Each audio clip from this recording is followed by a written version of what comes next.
For the 6th season in a row, Walters is the official bar of the Nats Chat podcast, located across the street from the ballpark, just off South Capitol Street. Hey, it's Ryan Reynolds here from Mint Mobile. Now, I was looking for fun ways to tell you that Mint's offer of unlimited premium wireless for $15 a month is back. So I thought it would be fun if we made $15 bills. But it turns out that's very illegal. So there goes my big idea for the commercial. Give it a try at mintmobile.com/switch. Upfront payment of $45 for 3 months, $90 for 6 months, or $180 for 12-month plan required. $15 per month equivalent. Taxes and fees extra. Initial plan term only. Greater than 50 gigabytes may slow when network is busy. See terms. Now the pitch, swing by Garcia, drive in the air to deep right center field. It's way back. It's going. It's gone. Goodbye. Luis Garcia Jr. has done it again. Unbelievable. Bang, zoom. Goes Luis Garcia Jr. with his 20th home run of the year. 3 more runs batted in, gives him 68. And a 3-run homer gives the Nationals a 5-0 lead. Here's the 2-0 pitch. Swing a fly ball, deep right center field. Forget about it. It is long gone. Home run number 20 for C.J. Abrams. Nationals 6, Houston 1. In back-to-back innings, Garcia and Abrams join Wood in the 20 home run club. The Nats have 3 of them. That a no-doubter, 6 rows in over the right center field scoreboard. He demolished that fastball to extend the Nationals' lead back to 5. Here's the pitch. Check swing, went too far. That is strike 3. Ruiz puts the tag on Bryce Matthews. And for the 3rd time this season, Foster Griffin has struck out 9 in a game. He does it in 7 innings tonight. A 1-2-3 7th. And Nationals fans come to their feet. A standing ovation for Foster Griffin as he goes down the dugout steps.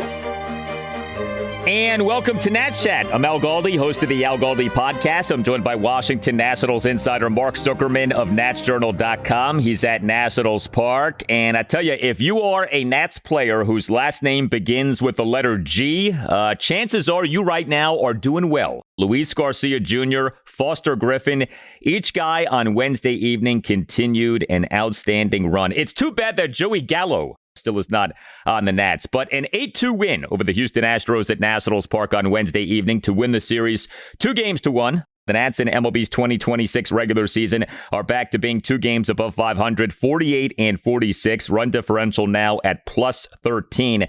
The Astros are interesting. You know, their record is not that bad, 46 and 49, but their run differential is terrible, minus 48. And the Nats in this series took care of business against Houston. Here are your Nats run totals over the team's last 5 wins: 8, 10, 9, 12, 8. The offense continues to prove to be a machine, and so is Foster Griffin. And we will get to both over the course of this episode. But it is nice to have you with us. Thank you to everyone who came out to the Nats Chat meetup at the home base of Nats Chat, Walter Sports Bar, which is right by Nationals Park. We had the meetup on Wednesday evening. Very nice turnout. We appreciate the support very much, and we appreciate what the Nats are doing. The Nats now are a win away from clinching, having a winning record going into the All-Star break, 10-4 now over their last 14 series. But Mark, Luis Garcia, Foster Griffin, who is hotter right now? And I don't know that there's a wrong answer to that question.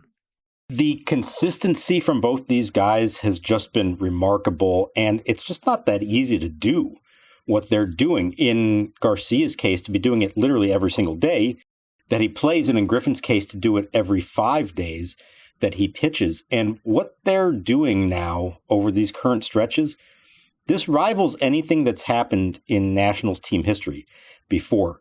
Garcia, with 11 homers in his last 18 games, the only Nationals who've ever done that at any point during any 18-game stretch are Bryce Harper, Juan Soto, and Kyle Schwarber. That's some very select company.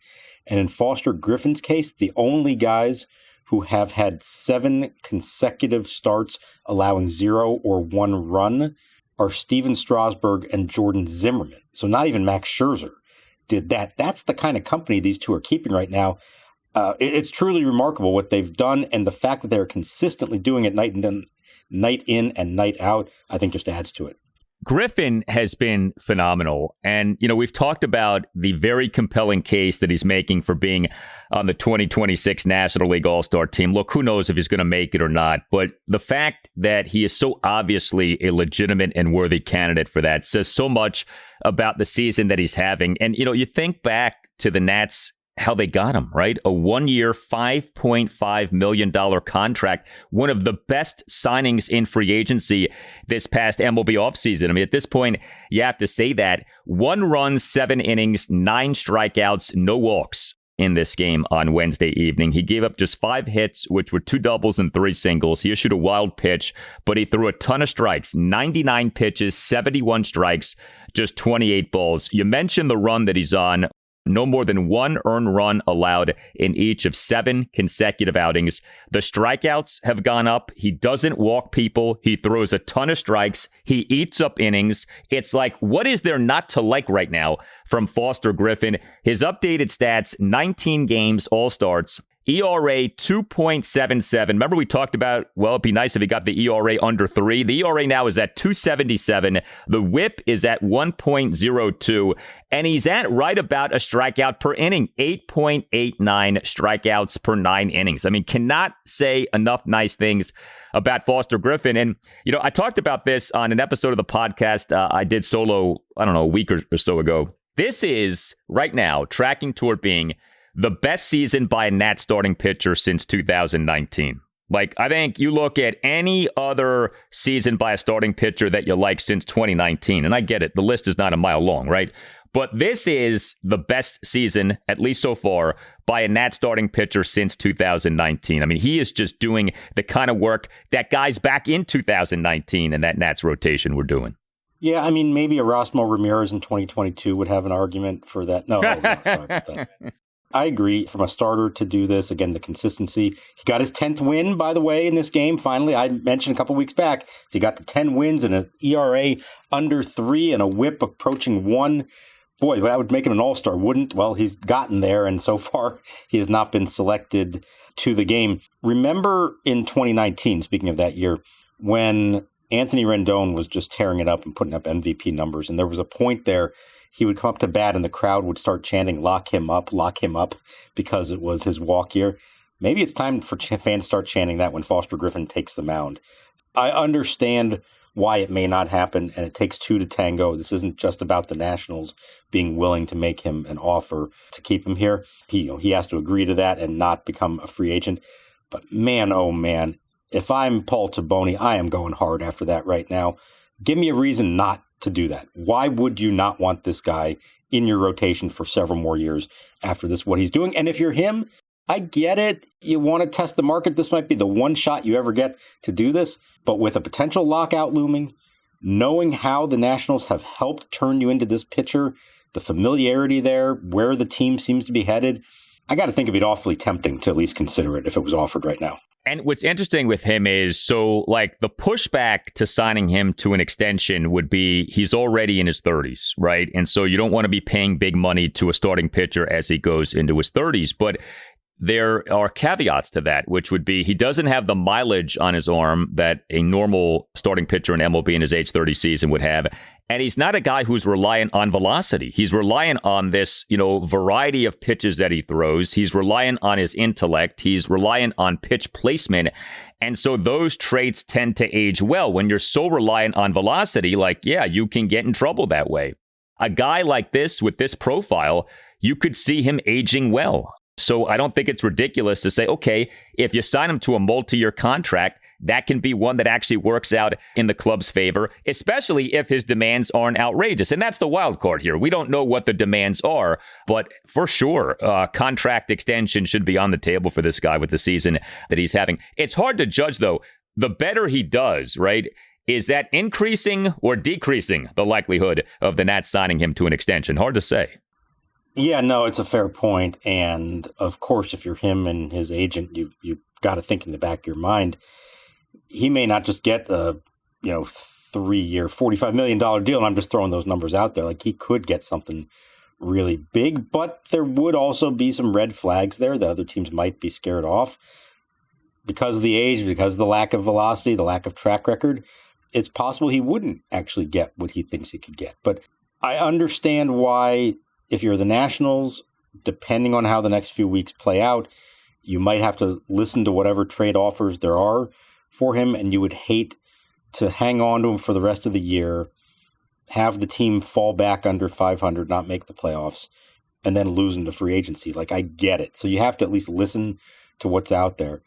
But they're going to need starting pitching from somewhere in 2027 and beyond. You found one. Did an amazing job finding this guy. He's having tremendous success. It's a great partnership between the two sides. I'm not saying that it would be guaranteed to get done, but if I'm the Nats, I'm putting the hard press. I'm trying to get this thing done. And maybe talks already are happening. We don't know. The Nats, like most clubs, are pretty secretive about that kind of thing. So it's entirely possible conversations already are taking place.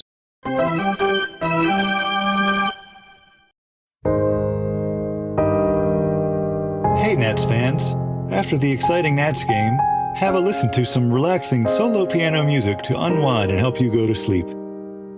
I'm Tim Newmark, the composer of the Nats Chat theme song, and you can find my latest music on Spotify, Apple Music, Pandora, and anywhere you stream music.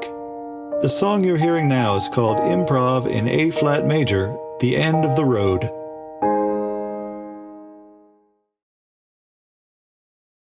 Runner breaks for third. The swing and a drive hit well by Lile. Matthews back, way back, and it's over his head off the wall.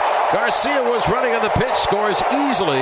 The ball caroming to the left fielder DeCenzo, smartly backing up the play as it caromed past the center fielder Matthews, too close to the wall and couldn't get the carom.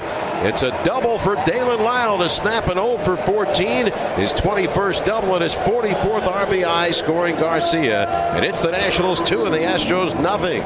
The Nats offense, so good in this game. 8 runs, 9 hits, which were 2 home runs, 2 doubles, and 5 singles, a whopping 10 walks, and just 3 strikeouts.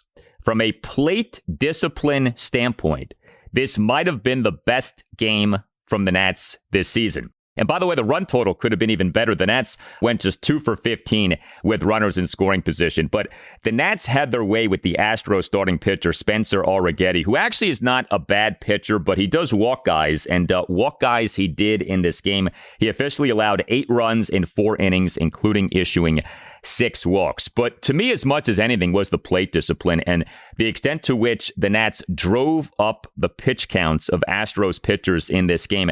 The Astros in this game used 4 pitchers. Those 4 pitchers totaled 180 pitches over 8 innings. The Nats were so good in terms of the plate discipline, working counts. 10 walks versus 3 strikeouts in today's MLB. I mean, how many good things can you say about that? That is just outstanding. And then combine that with the fact that their pitching staff issued 0 walks and struck out 10 batters combined between them. You couldn't draw that up any better. Now, they did, I give them credit, they had a good plan of attack in this game and the previous night against Imai, who also is known to work long at bats and issue a lot of walks. They weren't able to convert on Tuesday. They went 0 for 7 with runners in scoring position, and tonight they're just a little bit better, but they had the power of the home runs and some other good at-bats to get the job done. They really did take a good approach, understanding who they were facing, being able to lay off pitches out of the zone, but then when they did get something in the zone, they hammered it and hit a couple of big home runs and some other extra base hits. For James Wood to draw 3 walks in the game's first 4 innings, that set the table. He is locked in like you wouldn't believe right now. It's 13 walks and 3 strikeouts so far for him this month. That's phenomenal.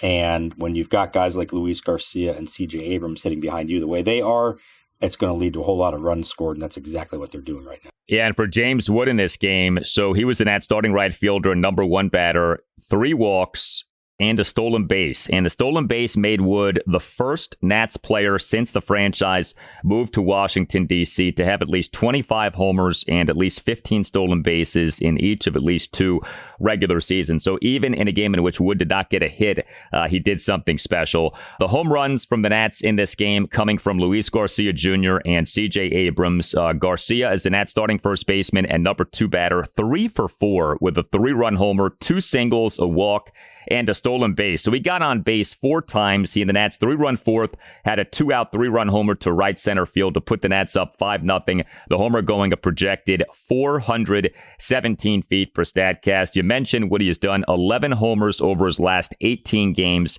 He now is at 20 homers and an OPS of 894. So his OPS is on the doorstep of 900. His slugging percentage now is at 572. He's flirting with a 600 slugging percentage. Luis Garcia Jr., just unconscious these days. And also getting to 20 homers was C.J. Abrams. He is an starting shortstop and number 4 batter, 1 for 3 with a solo homer, a walk, and an RBI sac fly. Did commit a throwing error in the Astros 1-run 8th, but Abrams in the Nats 3-run 5th, leadoff homer to right field to put the Nats up 6-1. And that was an impressive shot, 415 feet per StatCast. But James Wood, 25 homers. C.J. Abrams, 20 homers. Luis Garcia Jr., 20 homers. Oh, by the way, Curtis Mead is at 15 homers, but that the Nats going into the break will have at least 3 guys, each with at least 20 home runs. I mean, borderline unthinkable on opening day. I will take it a step further from that. All 3 of those guys have 20 homers. All 3 of them also have 60 RBI on the season. There are only 10 players in the major leagues with 20 homer and 60 RBI so far this year, and 3 of them play for the Washington Nationals. That is remarkable that is the case right now.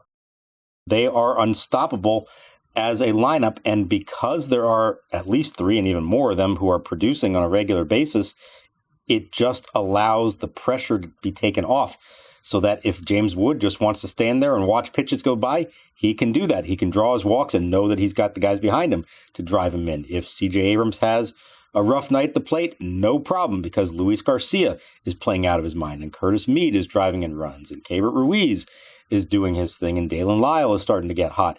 It's so freeing, I think, for all of them to know they can count on just about anybody who's going to come up there to bat to produce for them. And then when you have those 3 big guys at the top, it's unthinkable. I don't think any of us ever could have seen this coming to this extent.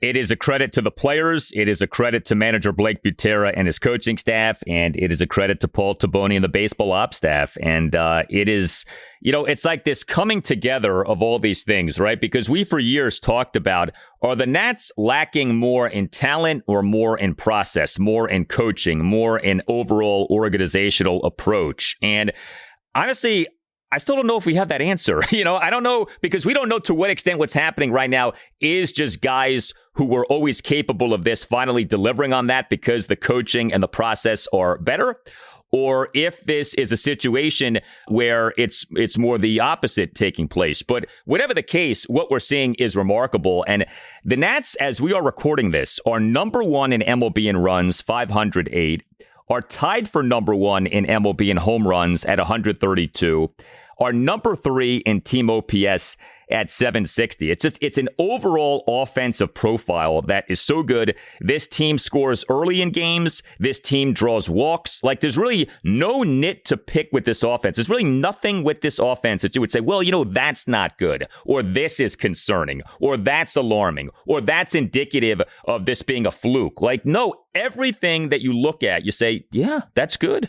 That's impressive. That suggests sustainability. And by the way, the Nats are tied with the Yankees for first in homers, 132. This weekend at Nationals Park could be quite the weekend with the 3-game series between those 2 teams. Oh, boy, you're saying we're going to have some 3.5-hour games this weekend is what I think you're saying in the heat and humidity of D.C. Yeah, it is really something to see how that has all come together for them. And we've said this already, but since we started this podcast, how many times did we lament how few home runs they hit as a team? And if they could just add some power to this lineup, maybe they could finally have something going. And to have such a dramatic turnaround all of a sudden here in this season, it's remarkable. We're running out of ways to compliment what they've been able to do. It's a reminder of how in sports we all know nothing, and that you can think, okay, this team is going to be like this, or this team, there's no way that it'll be like that. And then it's like the exact thing that you were so sure wouldn't happen is exactly what does happen.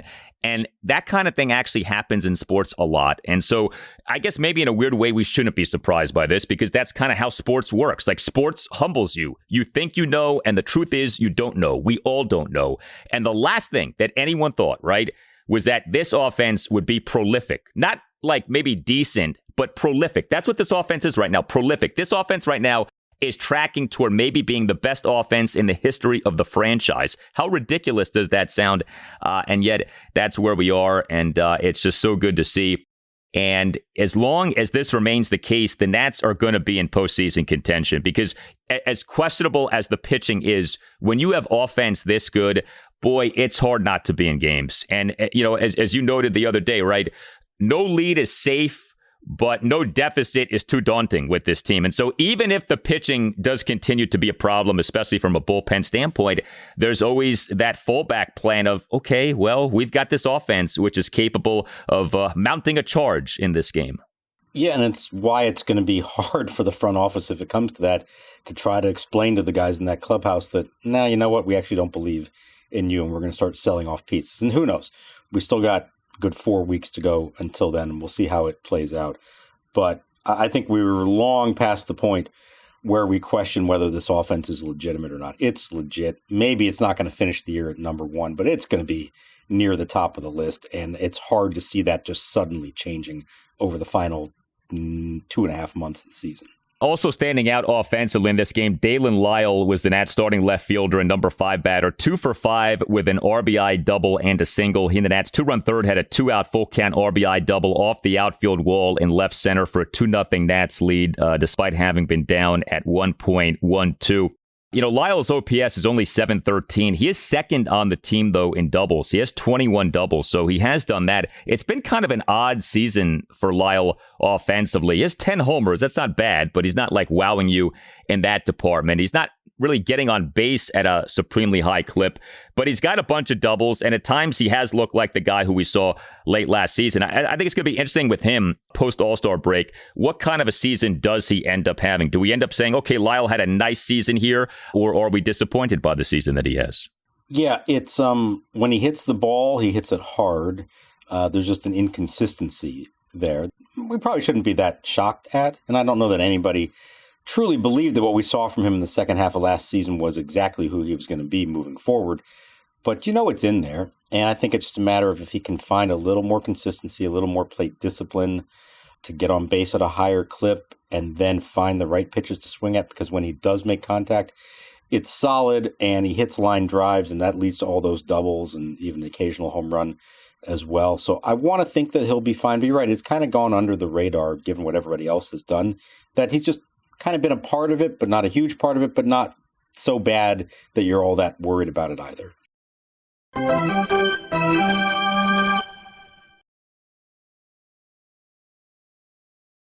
Lawrence is ready. He kicks and he deals. Swinging a ground ball to short. C.J. Abrams has it. He'll fire on to first, and the game is over. Foster Griffin's a 10-game winner before the All-Star break. Nationals win it 8-2. And the Nats bullpen in this game, 2 Nats relievers combining to allow 1 run, which was unearned in 2 innings. Orlando Revolta, 1 run, unearned in 1 inning. Justin Lawrence, a scoreless top of the 9th, despite giving up a leadoff double. So next up for the Nats is their final series before the All-Star break, a 3-game series against the New York Yankees at Nationals Park this weekend. A no game for the Nats on Thursday. And we have the following listed starting pitchers as probables for the series from the Nats. Game 1, Friday evening at 6:45, Zach Littell. Game 2, Saturday afternoon at 4:05, Miles Mikolas. Game 3, Sunday afternoon at 1:35. The Nats starting pitcher is to be announced. We think that maybe that'll be Cade Cavalli, although we certainly are not sure of that.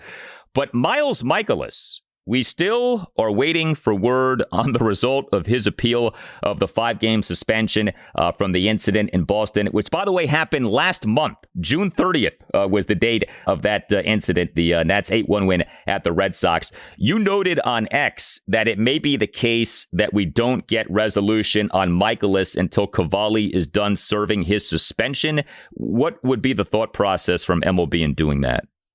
I think MLB is actually showing a little bit of leniency here and saying if you have two guys on your team, especially two starting pitchers who are suspended, that they don't think it's fair to make them both serve at the exact same time because of what that would force you to do with the pitching staff when you're not allowed to replace them actually on the roster. And so I think it's purposely delaying this until Cavalli is done with his. So I would guess, and we've been wrong about a lot of things so far in this, but I would guess if Michaelis is going to pitch Saturday and Cavalli is eligible to return on Sunday, then perhaps on Sunday morning we're going to find out that Cade Cavalli is starting the first half finale and Miles Michaelis will begin his suspension, however many games it ends up being on that day, and then that would carry over through the All-Star break and the first however many games to open the second half. It would make sense if that happens. The Nats have really finagled their way through this without being hurt by it at all. I'm still curious, though, to see, do they immediately put Cavalli out there for Sunday's game, or would they say, this is a guy that we have to watch his workload, and let's use the All-Star break as a chance to give him a nice extended break? I did ask Blake Butera the other day about Cavalli's workload in general and how much they're paying attention to it and whether they put innings limits on him or really anybody else based on their previous workloads. And Butera said that they really don't have any kind of policy like that, both for Cavalli or for anybody on the team. I mean, we know that the previous administration kind of liked to limit a guy to about 25-30% increase in innings pitched from the previous year if they've never done it before. That's not how this group will do it. They are actually just monitoring how a guy pitches, how he feels, what the biometrics look like. That they have evidence of things that could suggest that somebody is tiring, but there's no plan in place to say they're shutting down Cavalli after a certain number of innings or on a certain date. They'll let him keep going until they see any evidence that they should be concerned about, and at which point they would maybe slow things down with him. So I thought that was interesting that that's the approach that they're going to take, not just with him, but with really all their young pitchers. What also stands out, too, is if the Nats don't want to pitch Cavalli on Sunday afternoon because it is Littell in Game 1, Michaelis in Game 2, the notion of, say, doing a bullpen game in Game 3 or a Brad Lord game as the starter for Game 3. I don't know how feasible that is if you have Littell and Michaelis going back-to-back, to say nothing of the home run hitting Yankees facing Littell and Michaelis over the first two games of this series. Bring extra food and drink to Nationals Park for sustenance if you're watching these games this weekend, because these games could be wild. We'll see, but it should be fun. Yankees have had an odd season. At times have looked great. Lately, not as great. Overall, have done well, but the Nats might actually be catching the Yankees at a good time here. We'll see. Yeah, I was just going to say that the Rays have kind of opened up a pretty good lead in the AL East. Now, maybe that also means that the Yankees are desperate and see this as an opportunity to get hot again against the Nats pitching staff. So we'll see. It's always a big deal when they come to town. The crowds are always good. Remember, also the MLB draft takes place this weekend, starting Saturday. One other thing, since we're on pitching, I want to point out for anybody who didn't see the news earlier in the day, Jake Irvin faced live hitters in 2 simulated innings on Wednesday afternoon, said he felt really good coming out of it. They're still going to make their plans based on how he feels now. I felt great. Just good to be back in a competitive atmosphere, whatever it looks like, and making pitches to batters is awesome. Unless there's some kind of setback, he's probably ready to go start a rehab assignment. And Blake Butera said he may need 3 of those starts on rehab to build his arm back up to bring back into a rotation where you can count on him going 5 innings again. Yeah, he had 2 ups today. He'll come back, plan on him being a starter, so he'll have to build up at least a couple outings. He has to get 3 innings, 4 innings under his belt. But all good signs with him. And Trevor Williams, who we haven't talked about a whole lot, he made a rehab start for Rochester on Wednesday, 2 2/3 scoreless innings, only 38 pitches. They're certainly taking their time with that one. I don't know where he fits in if and when he's healthy again, but that's 2 guys entering the final stages, perhaps, of their rehab from arm injuries.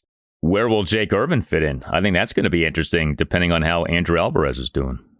Yes, Blake Buchaire did refer to Irvin coming back as a starter. That was his words. So that doesn't necessarily mean it has to be for Alvarez, but he did make it seem like that's not a question of whether Irvin would be in the rotation or in the bullpen. When he comes back, he will give him the chance to start.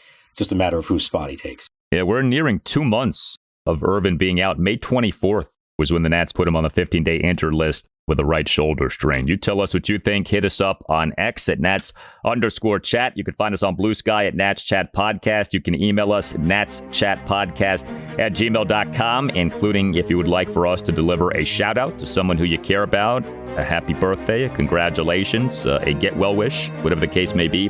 Contact the man who runs this podcast, Tim Shovers. Again, that email address, natschatpodcast@gmail.com. All Nationals radio highlights on Nats Chat, courtesy of 106.7 The Fan. For Mark Zuckerman, I'm Al Galdi. Thank you for listening, and we'll talk to you next time on the Nats Chat Podcast.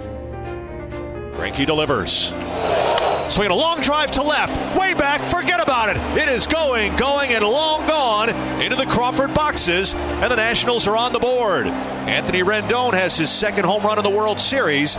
It's now the Astros 2 and the Nationals 1, as Anthony Rendon delivers a big hit here in the 7th inning.